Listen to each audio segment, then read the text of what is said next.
Bienvenidos a mi canal, soy Ángel y hoy no voy a resolver un examen ni voy a hacer ejercicios variados, sino que vamos a explicar, o voy a explicaros, y espero que vosotros estéis ahí conmigo tomando notas, el tema de propiedades coligativas. Es un tema que normalmente se suele trabajar en la asignatura de química en los primeros cursos de bachillerato, ¿vale? Entonces, vamos a comenzar con este interesantísimo tema. Antes de comenzar a trabajar el tema, lógicamente tenéis que tener una serie de conocimientos previos. Aquí os dejo unos cuantos códigos QR que os llevarán a vídeos hechos por mí que os ayudarán a repasar estos temas. En primer lugar, hay que saber hacer cálculos cuantitativos básicos. Hay que dominar las disoluciones, por eso os traigo aquí un código QR que os permitirá repasar, una vez vayáis al vídeo, el tema de disoluciones. Aquí tenéis un repaso de estequiometría y formulación de compuestos binarios.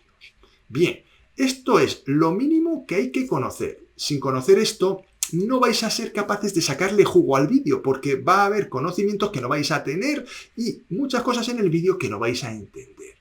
Así que os recomiendo que primero trabajéis esta parte.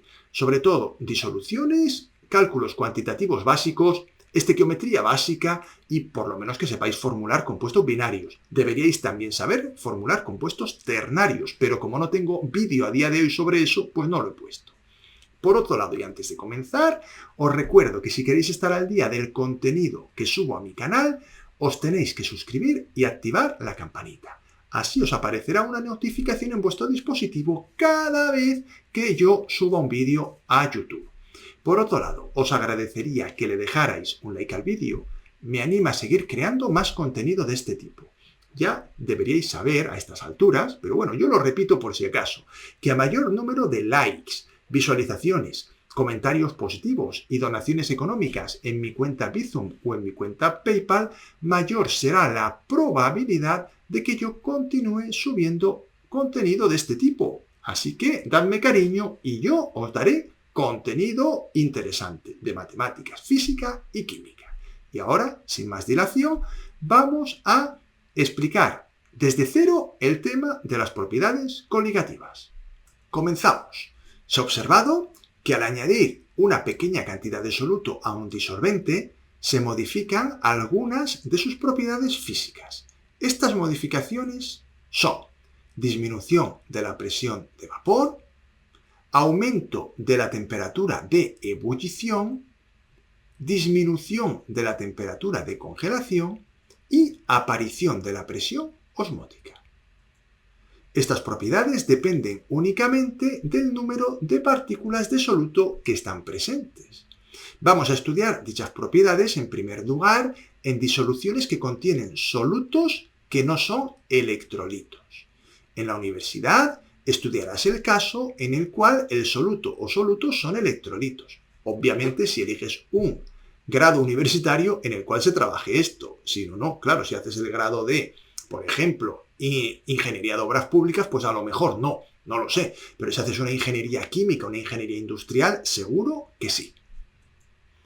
En este curso, todos los solutos serán no volátiles, es decir, que no se evaporan fácilmente. Estarán disueltos en líquidos volátiles, como por ejemplo el agua. Eso significa que si calentamos una disolución, la parte de la disolución o el compuesto o sustancia de la disolución que se va a evaporar será el disolvente, no el soluto. Comenzamos con la primera de las propiedades coligativas. Presión de vapor de una disolución. ¿Qué es la presión de vapor? La presión de vapor es la presión que ejerce la fase gaseosa o vapor sobre la fase líquida en un sistema cerrado a una temperatura determinada, cuando la fase líquida y el vapor se encuentran en equilibrio dinámico. Su valor es independiente de las cantidades de líquido y vapor presentes mientras existan ambas. Mirad, aquí tenemos un pequeño esquemita. Podéis ver la fase líquida y la fase vapor. El equilibrio se dice que es dinámico, porque continuamente moléculas que están, por ejemplo en este caso el agua pura, moléculas de agua están pasando a la fase vapor y simultáneamente y a la misma velocidad las moléculas de agua en fase vapor están yendo a la fase líquida. se establece un equilibrio dinámico y esas moléculas gaseosas que podéis ver en la parte de arriba generan la presión de vapor. Como se observa, y ahí lo digo, las moléculas de agua en fase líquida pasan a la fase vapor y viceversa. Esas moléculas de agua en estado vapor generan una presión, que es la presión de vapor. Lógicamente, la presión de vapor depende de la temperatura. A mayor temperatura, mayor será el número de moléculas que pasan a la fase vapor y por lo tanto mayor presión de vapor.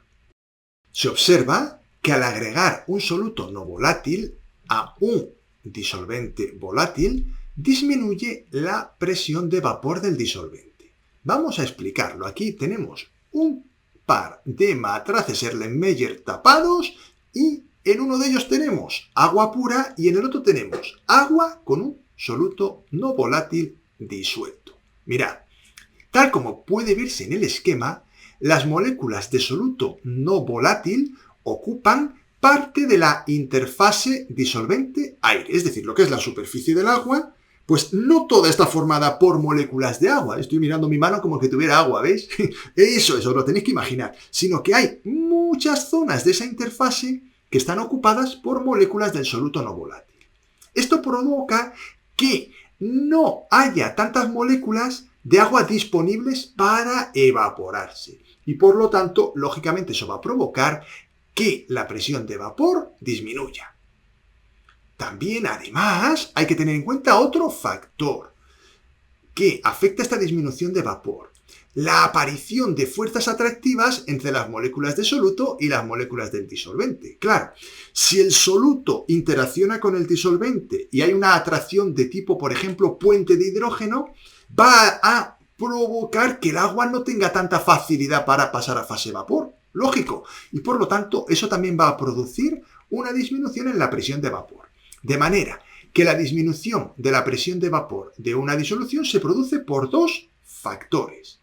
El primero es la disminución de moléculas de disolvente en la interfase y el otro factor pues es ese que he dicho antes, la aparición de fuerzas atractivas entre las moléculas del soluto y las moléculas de disolvente. Si tenemos un soluto que no es volátil, siempre estoy diciendo que no es volátil, pero ¿qué es lo que es? O sea, si fuera volátil estaríamos en otro tema, No tiene una presión de vapor que se pueda medir. Y la presión de vapor de sus disoluciones es siempre menor que la del disolvente puro. Ya lo hemos explicado antes por qué. Así, la relación entre la presión de vapor de la disolución y la presión de vapor del disolvente puro depende de la concentración del soluto en la disolución. La ley de Raoult establece que la presión de vapor de un disolvente es proporcional a su fracción molar. Ahí tenéis la ley de Raoult. La presión de vapor de la disolución es igual a la fracción molar del disolvente por la presión de vapor en estado puro del disolvente. Siendo P sub D mayúscula presión de vapor del disolvente agua en la disolución, X sub D, no X, la G, la fracción molar del disolvente, es esa especie de X que es la letra G griega, y luego está P sub D minúscula super cero, presión de vapor del líquido puro, agua en equilibrio. Muy bien, esta ley se puede expresar de forma que obtengamos la disminución de la presión de vapor en función de la fracción molar del soluto. Mirad, la variación o incremento en la presión de vapor, en este caso disminución, sería igual a la presión del vapor del líquido puro menos la presión de vapor del disolvente en la disolución. Si tenemos en cuenta la ley de Raoult, podemos sustituir la presión de vapor del disolvente en la disolución. Sacamos factor común y 1 menos la fracción molar de disolvente es la fracción molar de soluto, ya que la fracción molar de soluto más la de disolvente es igual a 1. De forma que aquí tenéis expresada la disminución en la presión de vapor de una disolución en función de la fracción molar de soluto. Será igual, tal como veis en pantalla, al producto de la fracción molar de soluto no volátil por la presión de vapor del líquido puro, en este caso el agua u otro disolvente de equilibrio. Vamos ahora con un ejemplo que es la mejor forma de ilustrar cómo nos van a preguntar esto. Se disuelven 18 gramos de glucosa en 180 gramos de agua a 20 grados centígrados. Si a esta temperatura la presión de vapor del agua pura es de 18 milímetros de mercurio, ¿cuál será la presión de vapor de la disolución? Nos dan como datos las masas molares relativas, tanto de glucosa como de agua. Calculo los moles de ambas sustancias, dividiendo su masa entre su masa molecular. En el caso de la glucosa, 18 entre 180, 0,1 mol de glucosa. En el caso del agua, dividiremos 180 entre 18, 10 moles de agua. Calculo la fracción molar del disolvente en la disolución, dividiendo los moles de agua entre los moles de agua más los moles de glucosa. Me quedará 10 entre 10 más 0,1 igual a 0,99. La ley de Raoult establece que la presión de vapor de un disolvente es proporcional a su fracción molar. Pues la aplico de esta forma. Puesto que dispongo de la fracción molar de agua, no vamos a dudarlo y vamos a calcular la presión de vapor pedida. 0,99 por 18 milímetros de mercurio, que es un dato que nos han dado en el enunciado. El resultado es 17,82 milímetros de mercurio. La presión de vapor de esta disolución es 17,82 milímetros de mercurio. Vamos con otro ejemplo. El anterior era bastante facilito y este tampoco es mucho más difícil, ya que estamos calentando. Poco a poco iremos haciendo ejercicios más complicados. El ejemplo tiene un enunciado y este dice lo siguiente. Se disuelven 93,1 gramos de un compuesto no volátil en 90 gramos de agua a 20 grados centígrados. Si a esta temperatura la presión de vapor de la disolución es de 15 milímetros de mercurio y la presión de vapor del agua pura es de 18 milímetros de mercurio, ¿cuál es la masa molecular del compuesto? Este ejercicio es muy interesante. Nos dan como dato la masa molar relativa del agua. Calculo en primer lugar los moles de agua rápidamente y, como he hecho antes, dividiendo la masa entre la masa molar relativa. 90 entre 18, 5 mol de agua. La ley de Raoult establece que la presión de vapor de un disolvente es proporcional a su fracción molar. Aplicamos la ley y despejamos la fracción molar de disolvente, en este caso el agua. Nos quedará 15 entre 18 igual a 0,83. Se calculan los moles de soluto a partir de la fracción molar del agua. Mirad, fracción molar del agua es igual a los moles de agua dividido los moles de soluto más los moles de agua. Sustituyo la fracción molar por 0,83 y los moles de agua por 5. Lógicamente, tenemos que resolver la ecuación. Y no lo he dicho antes, aunque lo suelo repetir mucho en mis vídeos, pero toca decirlo ahora. Para el vídeo y haz los cálculos por ti mismo. No te conformes con verme a mí hacer todo en pantalla. No es suficiente. Está bien que veas cómo hago yo el ejercicio, pero es mucho más útil si lo vas haciendo conmigo. Hazme caso. Despejamos los moles de soluto y, después de hacer el procedimiento, como veis en pantalla, llegamos a que los moles de soluto aproximadamente toman el valor de 1. Me ha salido 1,024, pero lo he aproximado a 1 para que me sea más fácil hacer los cálculos. Si queréis dejar 1,024, estáis en vuestro derecho. En este caso, he aproximado a 1, ya que si hubiera hecho la operación manteniendo todos los decimales de la fracción molar, en vez de escribir 0,83 hubiera puesto 0,8333 periodo, el resultado sería 1. El ejercicio está preparado para que dé un mol. Pero si no lo hacéis así, no hay problema. Dejáis el 1,024 y aquí paz y después gloria, porque lo importante es que sepáis hacer el procedimiento. Una vez conocemos los moles de soluto, podemos calcular la masa molar relativa, dividiendo la masa de soluto entre los moles de soluto. 93,1 entre 1, pues 93,1 gramos por mol. Y ya tenemos este interesante ejemplo resuelto. Recuadramos la solución para que al profesor no le quede duda. La masa molar relativa del soluto es 93,1 gramos por mol. Continuamos con el aumento de la temperatura de ebullición. La temperatura de ebullición o punto de ebullición es la temperatura a la cual la presión de vapor del líquido es igual a la presión que rodea al líquido y se transforma en vapor. Si el sistema está abierto a la atmósfera, se puede decir que la temperatura de ebullición de un líquido es aquella a la cual su presión de vapor iguala a la atmosférica. En este caso, y con la definición que acabamos de dar, esto nos permite justificar un hecho que se observa experimentalmente. Este hecho es uno que no sé si vosotros habéis experimentado. Mirad, cuando tratamos de hervir agua en lugares del planeta que se encuentran a diferente altura sobre el nivel del mar, podemos observar que el punto de ebullición del agua cambia. A mayor altura, menor punto de ebullición. Eso es debido a que la presión atmosférica, conforme vamos ascendiendo, va disminuyendo. Mirad, a nivel del mar, el punto de ebullición del agua es famoso, 100 grados centígrados. En Ciudad de México, que ya está a una cierta altura, son 92 grados centígrados. Y en el monte Everest, que está a más de 8.800 metros de altura sobre el nivel del mar, sería 75 grados centígrados. Estaríamos hablando, lógicamente, en la cima del monte Everest, no en la falda. Añadir un soluto no volátil provoca una disminución en la presión de vapor, tal como hemos visto antes.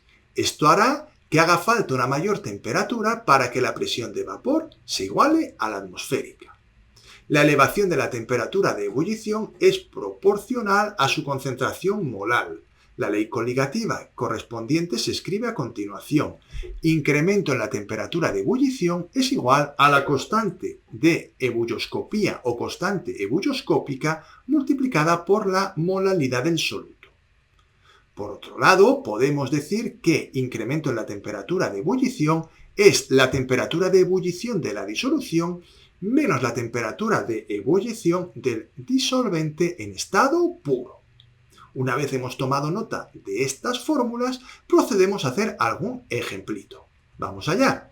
¿Cuántos gramos de naftaleno C10H8 necesitamos disolver en 156 gramos de benceno C6H6 para que la disolución ebulla a 82 grados centígrados? Nos dan como datos del benceno su constante de ebulloscopía, 2,53 grados kilogramo mol a la menos 1, su temperatura de ebullición en estado puro, 80,1 grados centígrados. En cuanto a las masas molares relativas, nos dan tanto la del naftaleno como la del benceno, y suponemos que el naftaleno es un soluto no volátil. Se calculan los moles de naftaleno a partir de la relación correspondiente a la ley coligativa. Mirad, en este caso yo puedo decir que la molalidad de la disolución es igual al incremento de la temperatura de ebullición partido la constante de ebulloscopía. 82 menos 80,1 dividido 2,53. El resultado es que esta disolución debe tener una molalidad de 0,75 mol por kilogramo. Una vez conozco la molalidad, puedo despejar los moles de naftaleno, que serán iguales a la molalidad por la masa del benceno expresada en kilogramos. 0,75 por 0,156 es igual a 0,117 moles de naftaleno. Se calcula ahora la masa de naftaleno en gramos, multiplicando los moles de naftaleno por su masa molar relativa. 0,117 por 128 es igual a 14,98 gramos. Y damos la solución. Se deben disolver 14,98 gramos de naftaleno. Si te has copiado el ejercicio y no lo has hecho por ti mismo, deberías parar el vídeo e intentar hacerlo por ti mismo y tratar de llegar a la solución como yo he hecho. Si te conformas con verme solamente, no es suficiente. Está bien, pero no suficiente. Vamos ahora con el descenso de la temperatura de congelación. La temperatura de congelación de un líquido es la temperatura a la que dicho líquido se solidifica debido a una reducción de energía. Como veis en el esquema, tenemos en el primero de los diagramas una situación en la que tenemos un disolvente puro. Las moléculas de disolvente están en un equilibrio dinámico a la temperatura de congelación, en la cual tantas moléculas de disolvente se depositan en la fase sólida como tantas moléculas de disolvente pasan a la fase líquida. En el momento que yo pongo un soluto no volátil, en este caso en el disolvente, se rompe el equilibrio de congelación, ya que disminuye la velocidad a la cual las moléculas de disolvente pueden entrar a la fase sólida. De manera que se restablece el equilibrio, pero lo hace a una menor temperatura. Se ha observado experimentalmente que cuando se enfría una disolución, la congelación no comienza hasta que se llega a una temperatura por debajo del punto de congelación del disolvente puro. Y lo hemos explicado anteriormente, en la diapositiva anterior. Este fenómeno se conoce como descenso crioscópico. La magnitud del descenso crioscópico, incremento de T sub C, viene dada por la diferencia de temperaturas de congelación o fusión del disolvente puro y de la disolución. Ahí tenéis la fórmula, se parece mucho a la que hemos visto antes. Claro, lo que pasa es que antes era un aumento en la temperatura o punto de ebullición y ahora es un descenso en la temperatura de congelación. En cuanto a la ley coligativa, correspondiente sería incremento de T sub C, que sería la disminución de la temperatura de congelación, será igual a la constante de crioscopía por la molalidad. Tened en cuenta que estos incrementos, tanto en el caso del aumento de la temperatura de ebullición como en el descenso de la temperatura de congelación, siempre vamos a escribirlos de forma que tomen un valor positivo. Y por supuesto, no podía faltar algún ejemplo. Se disuelven 12 gramos de una sustancia en 200 gramos de benceno, C6H6. El punto de congelación de esta disolución es 3,1 grados centígrados. La constante crioscópica del benceno es 5,12 grados centígrados, kilogramo mol menos 1, y su temperatura de fusión es 5,5 grados centígrados. Calcula la masa molecular del soluto. Ejercicio muy interesante que te animo a que trates de hacer sin mi ayuda, pero si no sabes cómo hacerlo, pues a seguir los pasos. Se calculan los moles de soluto a partir de la relación correspondiente a la ley coligativa. Mirad, en este caso diremos que la molaridad es igual al incremento de temperatura crioscópica partido K sub C. 5,5 menos 3,1 partido 5,12. El resultado, 0,47 mol partido kilogramo. Calculamos a partir de la molaridad y de la masa de benceno los moles de soluto, que sería 0,47 por 0,2. Te recuerdo que la masa de benceno hay que ponerla en kilogramos. El resultado es 0,094 moles de soluto. Se calcula la masa molar relativa dividiendo la masa de soluto entre los moles de soluto. 12 entre 0,094 igual a 127,7 gramos partido mol. Y esta es la masa molar que nos estaban pidiendo. Recuadro la solución y simplemente comentar que si os fijáis, todos estos ejercicios se hacen de forma similar. Todo el rato es lo mismo. Aplico la propiedad coligativa y luego calculo lo que me piden. Vamos ya con la última propiedad coligativa, la presión osmótica. En primer lugar, se explica en qué consiste el fenómeno de la ósmosis, ya que si no, pues no podremos entender lo que vamos a hacer después. La ósmosis es un fenómeno de difusión pasiva, que sucede cuando existen dos soluciones en un medio con diferente concentración de solutos. Están separadas estas dos disoluciones por una membrana semipermeable, que solo deja pasar el disolvente. Este fenómeno se produce de manera espontánea sin necesidad de aporte energético. Eso es lo que significa difusión pasiva. Durante el proceso de ósmosis, el disolvente difunde de la solución o disolución de menor concentración, la que está más diluida, a la de mayor concentración a través de la membrana semipermeable, hasta equilibrar las concentraciones. La presión osmótica es la presión, por lo tanto, que debemos ejercer para detener el flujo del disolvente a través de la membrana semipermeable.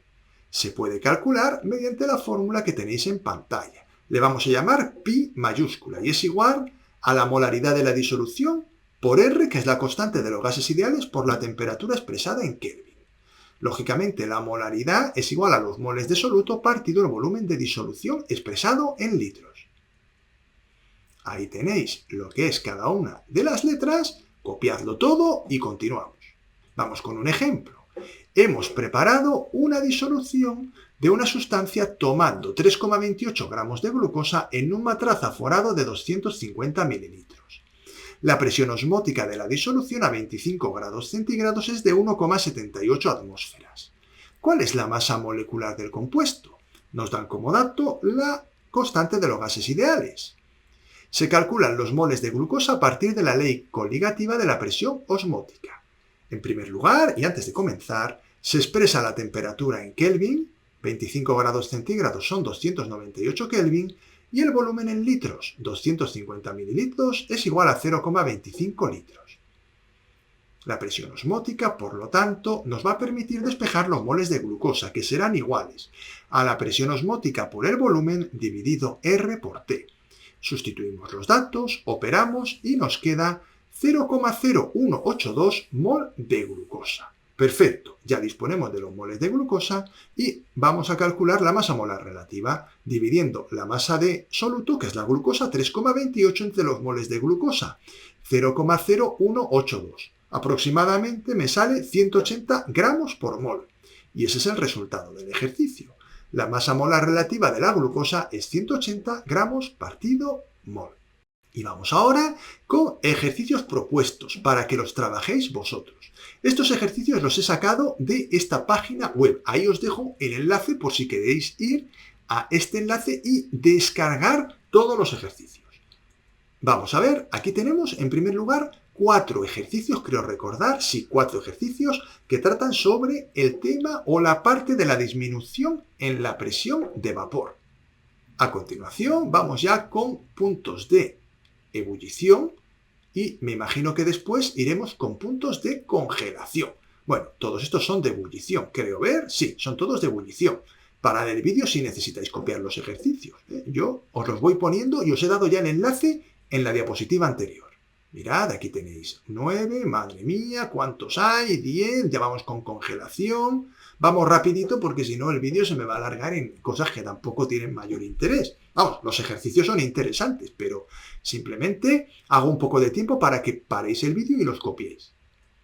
14 ejercicios llevamos en total y nos falta presión osmótica todavía, ¿eh? Muy bien, aquí tenemos ya muchos más ejercicios de la presión osmótica. Y creo que pocos más me quedarán, porque ya presión osmótica poco más habrá. Y hasta aquí ha llegado el vídeo del día de hoy. Como veis, un vídeo largo, un tema trabajado con detalle, con muchos ejemplos, con muchos ejercicios propuestos y he tratado, como siempre, de explicar la teoría con el máximo detalle que he podido. Lógicamente, estos vídeos los tienes que trabajar parando, escribiendo, play de nuevo. No se trata de verlo de corrido, lógicamente. Son vídeos pensados para trabajar en varias sesiones, lógicamente. Esto no se trabaja en 20 minutos o en media hora de ver el vídeo, lógicamente. Estamos todos de acuerdo. Ya sabéis, y ya me voy despidiendo, que si queréis estar al día del contenido que subo en mi canal, os tenéis que suscribir y activar la campanita. Y por otro lado, muy importante, si queréis apoyarme, hacedlo. Yo os lo agradeceré. Me podéis apoyar dándole like al vídeo en primer lugar. En segundo lugar, compartiendo estos vídeos con las personas que están trabajando estos temas. Y en tercer lugar, haciendo una donación desde €0,5 en mi cuenta Bizum o en mi cuenta PayPal. Así de fácil. Cuanto más apoyo reciba un vídeo, mayor será la probabilidad de que yo continúe haciendo este tipo de contenido. En este caso, vídeos teóricos de la asignatura de química, que creo que son muy interesantes, pero ya os habéis dado cuenta de que llevan mucho trabajo detrás. Me ha costado bastante hacerlo. Hacer el PowerPoint, grabarlo, editarlo y por último publicarlo. Así que espero que al menos aquellos que hayáis llegado hasta aquí me deis un poco de cariño, con un comentario positivo y un like al menos. Y si alguien quiere hacer una donación desde €0,5, bienvenida sea. Y me despido. Muchísimas gracias por vuestra atención y nos vemos en el siguiente vídeo.